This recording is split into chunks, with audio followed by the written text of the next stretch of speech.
so much for joining me on this week's episode of Beyond the Hashtag. No, it's a pleasure to be here. Really appreciated you reaching out. We met through, and this seems to be a recurring theme that comes up, we met through the NatWest Business Accelerator, and you reached out for people hosting podcasts. Correct. Specifically, interest around ethical businesses and sustainability, and it's just the perfect match, and here we are. Yep. Tell us about Motion Manor. So I co-founded Motion Manor 18 months ago with my partner. We're essentially an ethical animation studio, and we help people who care more about impact than profit achieve great things with their video content, particularly animation and motion design. Love it. Great pitch. Tell me why the kind of ethical element and sustainability is so important to you. So why niching? I've always had this underlying belief that we have a moral obligation to leave the world a better place than we found it. Okay. I've been in animation for 10 years. Previous businesses was something I wanted to push as a vision, but it was co-ownership. We had different opinions about where the business should go. In the end, we moved away amicably, and then my partner and I, we kind of went soul searching. We were trying to figure out what we wanted to do. So we went travelling.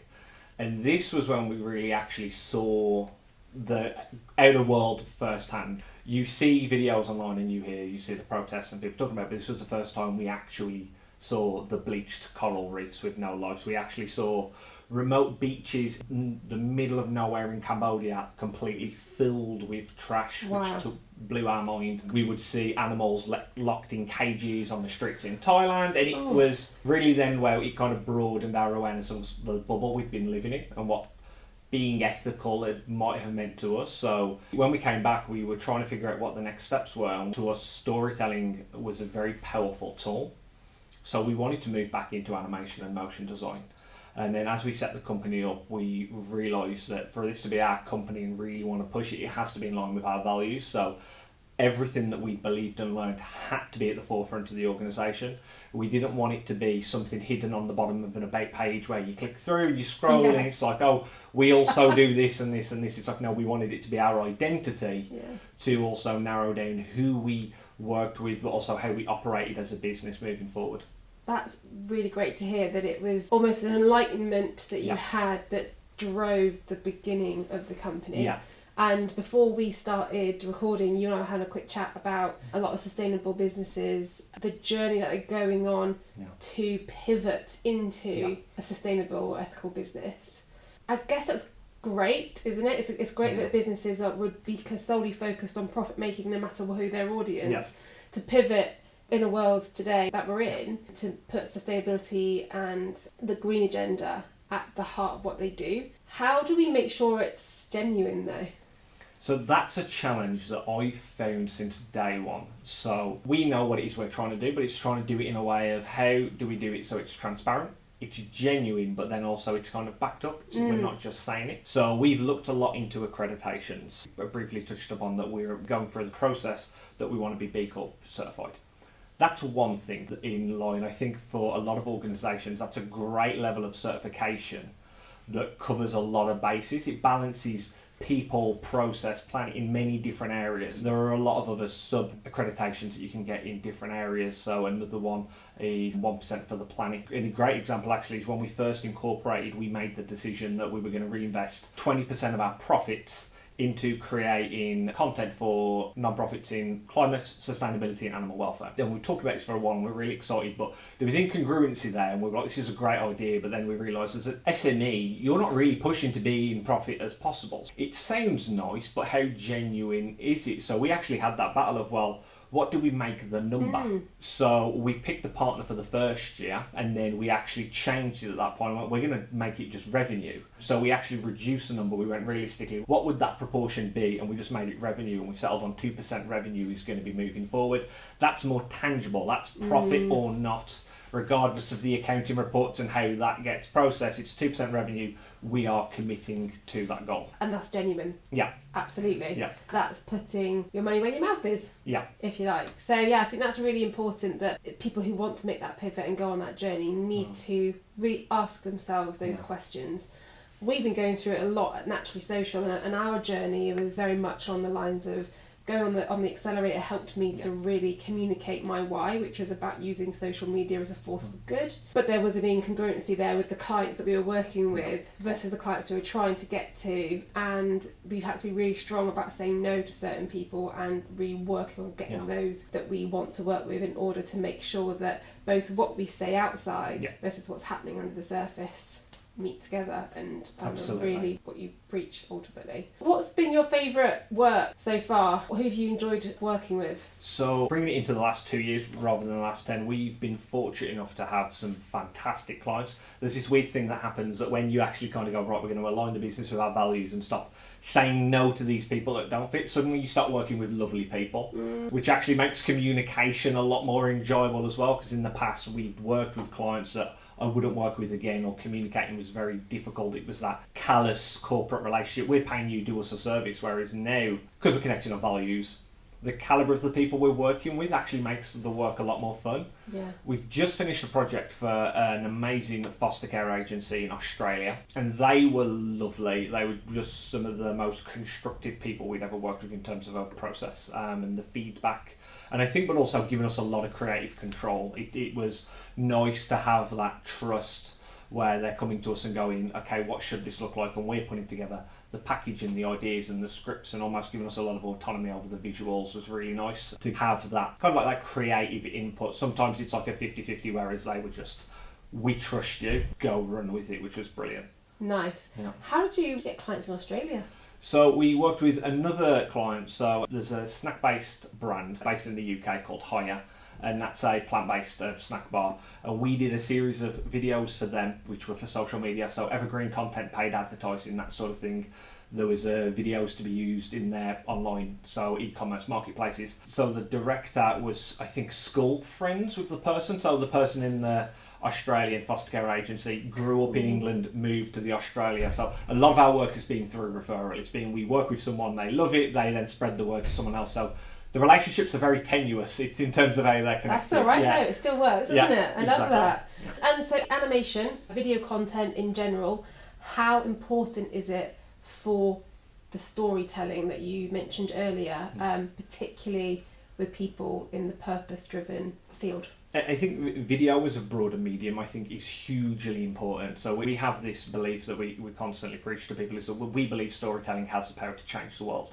And that fundamentally comes down to the psychology of people, where if you look at who we are now, we're a product of all the stories and experiences we've had since the day we were born. What we've heard from our parents, family members, friends, over all of time has made us who we are. So by that logic, the same thing has happened throughout the entirety of humanity. We're where we are because of the stories we've told ourselves throughout history. So if we begin to actually control the narrative in a more positive way and focus on actually using storytelling as an empowering medium, we can use that to leverage where we want the future to go. So that's the broader reasoning behind video. And I think for actually engaging audiences as a purpose-led organisation, video is an amazing tool, not only to get your audience to connect with you, but for you to really refine and clarify your message. Video is this really interesting tool where a lot of the power actually comes from the pre-production, all the things you don't see on screen. So it's like writing an elevator pitch. You can stand there and deliver an amazing elevator pitch, but what people don't see is the work put in beforehand, where you're figuring out who is your audience, what are you saying, what message resonates. And video really allows you to perfectly articulate who you are, why you do what you do, and what it is you actually do, and make it as short and digestible as possible. I think sometimes if you leave things to chance, people can either waffle or not actually understand what it is they do themselves. Yes. Something we commonly see through networking is when you'll see like the 60-second elevator pitch and they've gone on for 3 minutes and you still don't know what it is they do. Video actually really forces you to reflect on your message. And then it's interesting because that message then is universal. It's powerful in the video, but you actually have that message for you to use elsewhere if you've never been through that script writing process. Yeah.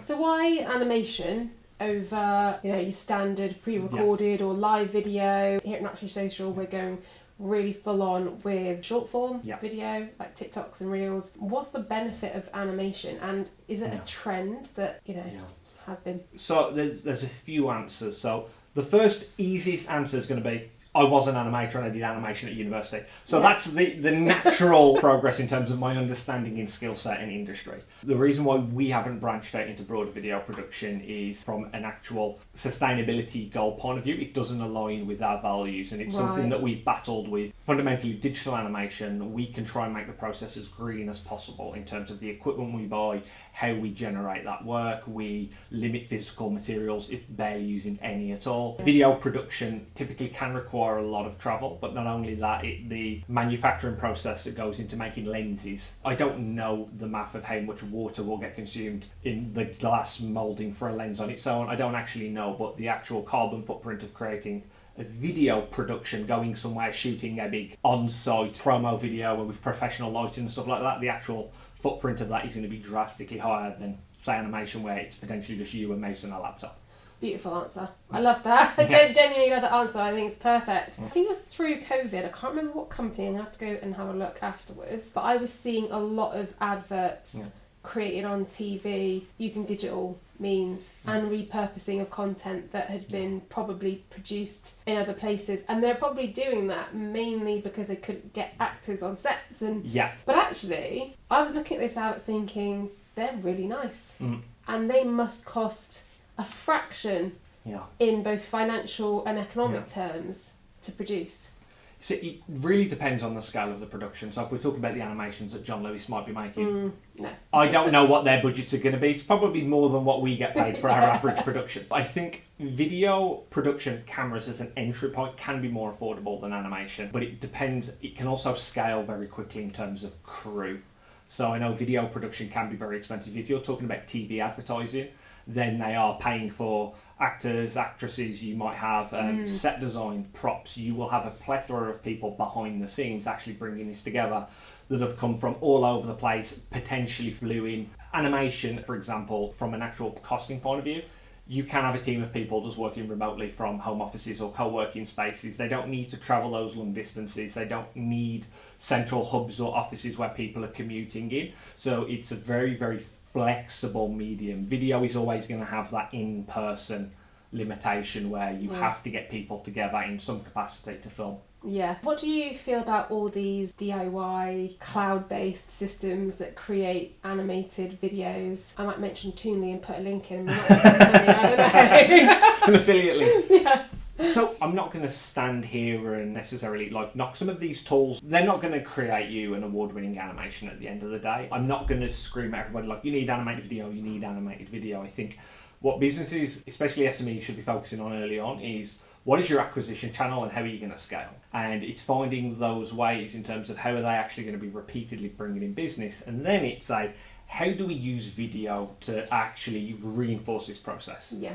So for some organisations, depending on their demographic of the audience, where their market is, who they are, they might get away with a cheap Toonly video. I had people come to me and go, I've seen this amazing animation, what do you think? And I've been like, but clearly I wasn't the person that the video was being targeted to. And if they were really impressed. So it really depends. For a lot of, I think, modern brands, they probably do need to steer away from some of the DIY stuff. And I'd say the biggest thing, the reason isn't actually the tool implementation, it's the expertise that comes with it. Yeah. Because the people normally creating these videos aren't experts in video. Yeah. They might be generalists in marketing. Yeah. So they're just putting together something that they think will give them the answer, but they don't actually have that broader expertise going, have you considered it from this direction? Or they're not getting that guidance, they're just doing what they think they know best. Yeah, exactly. I'd say what they're getting with is not by working with people like yourselves, they're getting time and expertise and direction. Exactly. Yeah. They're getting that broader strategy. I think for us, that's the value that we've really learned to offer over the year, is that sitting down and when someone comes to us and goes, we want a video, to being the first people to go, why? What is the objective? What are you hoping to achieve? What is the long play on this? Who's going to be seeing it? Where are they going to be seeing it? And having that broader conversation. And what we often find now is the videos that we provide to people are not the videos that they asked for. No. And it's normally someone will come to us for one video, but they might leave with 8 small videos because of where their audience is at that point in time in, say, the sales funnel. So it'll vary heavily what it is they're looking for. Nice. Okay, so social media for you guys, how does social sit into your funnel and your marketing and acquisition? So social for us, I think, has evolved heavily in what we've learned over the past 2 years, specifically regarding that. It's probably the most consistent we've actually been with outputting content.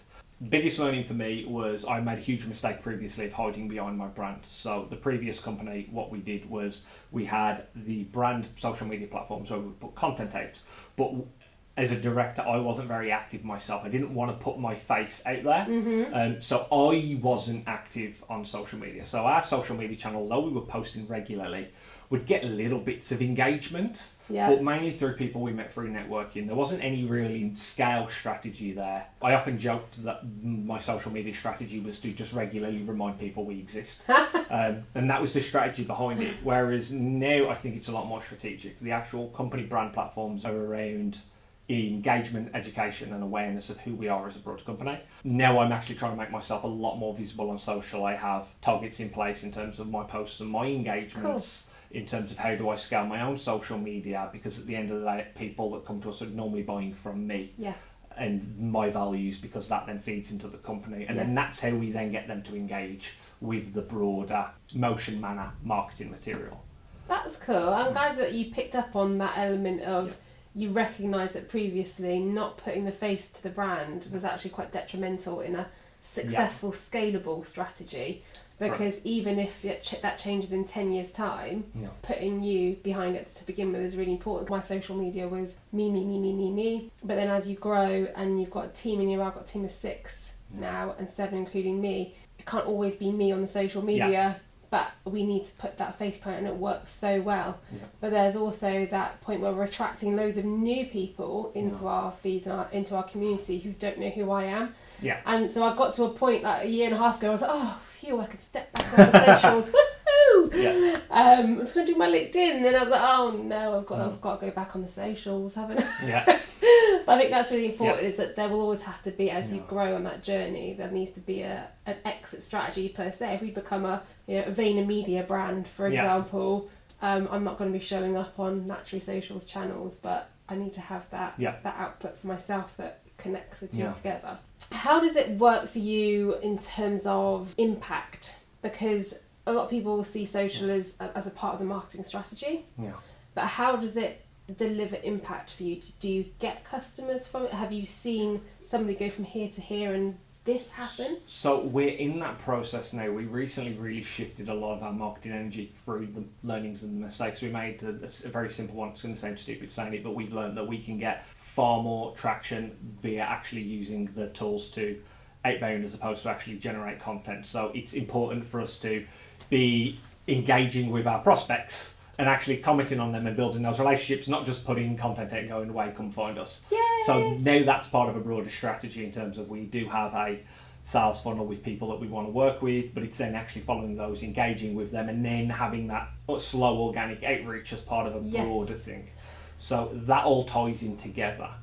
But we're also starting to use paid advertising in particular, but that's more for messaging validation and lead gen. I've been finding myself talking about it more recently in terms of using paid advertising for message validation. And simply what I mean by that is it's great for solopreneurs or people starting up to actually test what it is they're trying to build. Because from my limited experience, all paid advertising is going to do is scale that message. So if your message is weak, paid advertising is going to tell you. And I've heard people say to me in the past, I did a campaign on Instagram and it got 1,000 click-throughs to my website and not a single person purchased. Paid advertising is a waste of money. And I'm like, I'm not sure if the ad platform is a problem there or the landing page.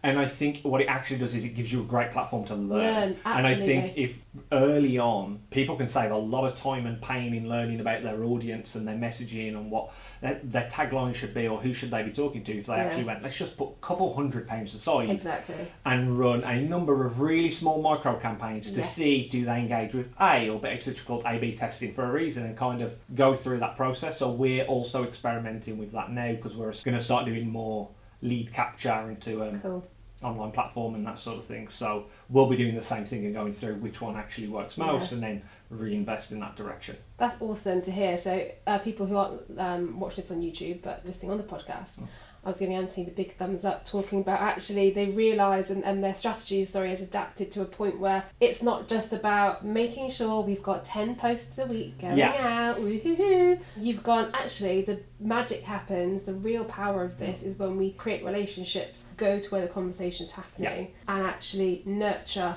the prospects and listen to conversations, which is, gold star. And about paid as well. I think you've made a really valid point there that one, small businesses can get results from social. It's just about mindset and how they're using it. I'm really glad to hear you say, stick a couple £100 as opposed to some people who get told don't do that unless you've got £1,000 or over per month to spend. And the way you're splitting down A/B testing, because that's always how we pitch it to clients. We won't tick the A/B testing option on social channels because of how expensive it is. Instead, we break it down ourselves into mini campaigns and track it ourselves because you get the same results. You just don't have to spend as much. Exactly. But it's really important to learn from those. Who's responding? Is it the messaging? Like I said, you can get loads of click-throughs to your website, but if no one's purchasing, then it might not be that the social channel isn't working. It might be your price isn't right, your message isn't right, your creative didn't work, whatever it is. And specifically for service-based businesses, that's where the value is. And then turning that into a lead gen campaign, like you say, download a form, fill in this, put your inquiry in, and the rest is kind of the magic that happens. A lot of businesses in their early stages is they can focus for years and years and years going through that drudgery process of trying to build something, and they learn very, very slowly. I think it just gives you a platform where you can learn in a very short frame of time. What happens if I put this message in front of 10,000 people? Yeah. If no one engages, it's like maybe what you think you're building isn't as special as you might think it is, and it actually will just let you know very early on if you should pivot or not, or maybe go with a different message or a different market, or change the product up some way. Because I find it, especially when in video we work so much with messaging, there's normally an incongruence. Normally what brands want to say is not quite different to actually what the audience wants to hear. Typically businesses, they want to talk about benefits, whereas the audience cares more about emotion and transformation. Yes, definitely. And I guess that for me really is a good summary of that message beyond the hashtag. We get a lot of people talking to us about, well, what hashtags should I use and all that sort of stuff. It's really not the thing to be focusing on. There are other things that social media can deliver for you. Have you had many responses or case studies or feedback from the work that you've done with animated video about the impact that they have had for your clients? So we're going through that process now. So one of the first challenges that we actually face is because we work with direct to client, and we also do work with certain ethical agencies or potentially other video production companies that might be outsourcing animation, have very limited access to the clients. This year is actually a very different push for us because it's shifted drastically. The agency work has actually become very, very little. We're doing a lot more direct.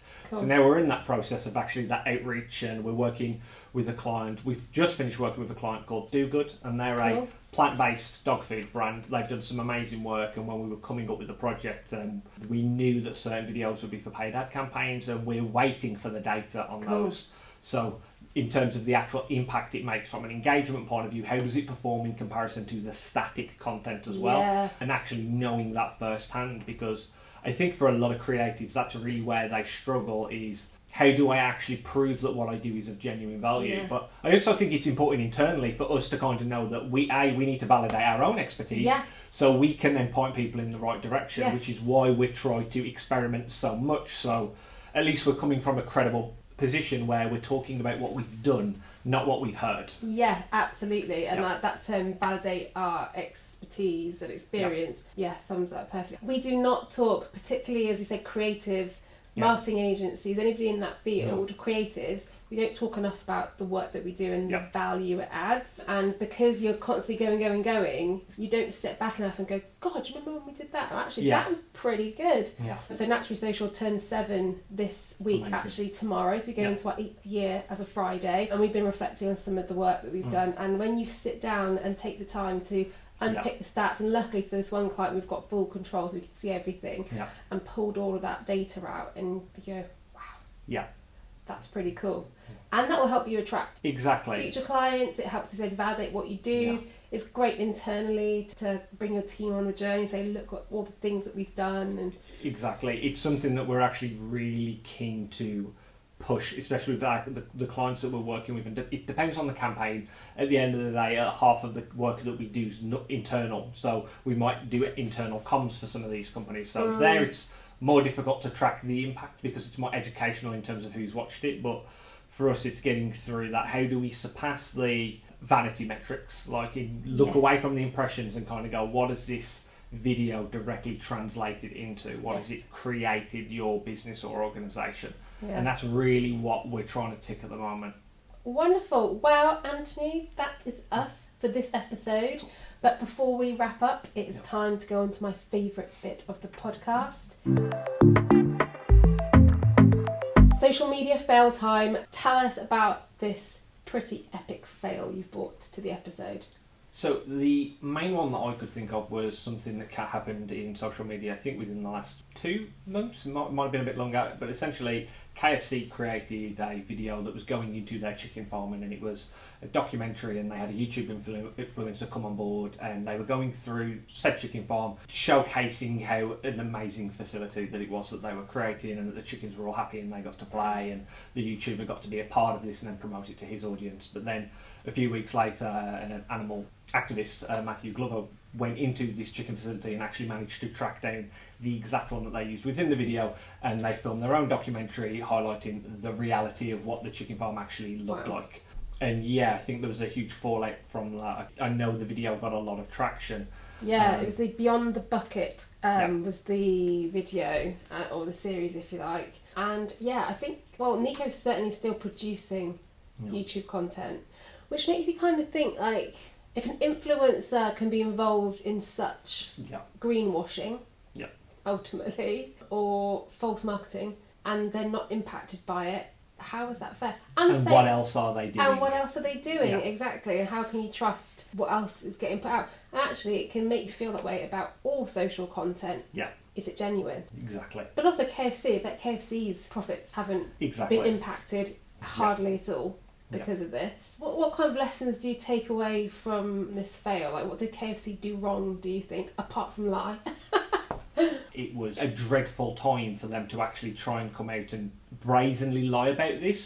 Seeing the direction that the UK is moving in and how many of these brands are now beginning to thrive. And I think there's a ton of fear in the actual animal agriculture farming side of things, because the industry is pretty much entirely propped up via taxpayer money, because the actual prices it's completely unsustainable in terms of what they're getting paid for these products. It's the taxpayers that are literally propping up the entire industry. I think there's a lot of fear there, so a lot of them are acting brazenly and almost outright trying to paint a picture of just what isn't real to try and save themselves and save face. Terrible, isn't it, really? And I don't even know what the answer is to be able to achieve that goal without falsifying it, because that is the fact. I've had a simple rule I've adopted for years, and I think it's actually probably ethically steered me in a lot of better directions, and that was when I'm watching a video or a showcase or a documentary or whatever it is, looking at the argument of the person that's preaching something to me is how much are they financially dependent upon what they believe. And that gives, I think, a whole new thought process. So when you see these people stand up on boards and they will debate and argue for something, it's like, well, if they're receiving millions to believe that, that alone allows you to at least step back from some of the greenwashing and some of the lies and question the truth to what you're seeing. It's not going to help in every circumstance, but just to give you that little barrier, for me, I've actually found has kind of helped disassociate myself from some of the crap that you see out there.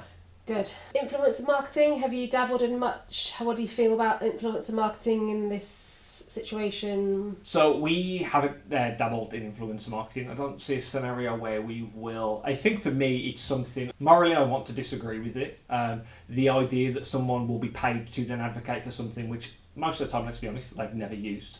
They've done no background checking into the organisation and knew who they are, so that brazen, someone's going to give me money and I'm just going to push it to thousands of people, I think to me is unethical. Whereas I'm aware of there are some people that would consider influencers because of their brand and who they are on social, where they have a lot more integrity in terms of they may push things that they're not being paid to, and it's like, I'm talking about this because I use it and I use it every single day, they should sponsor me but they don't, kind of thing. And I think there's a little bit more authenticity there, whereas I think influencers on Instagram with 11 million and they're telling you to go buy this new protein shake, you have to question how much they've used said protein shake Yeah. as an example. Yeah, definitely. Yeah. And hopefully that message can transpire into Yeah. the minds of younger people who consume this sort of Yeah. media all the time. Is, you know, just because that person is saying it and they have a lot of followers doesn't mean it's Exactly. true.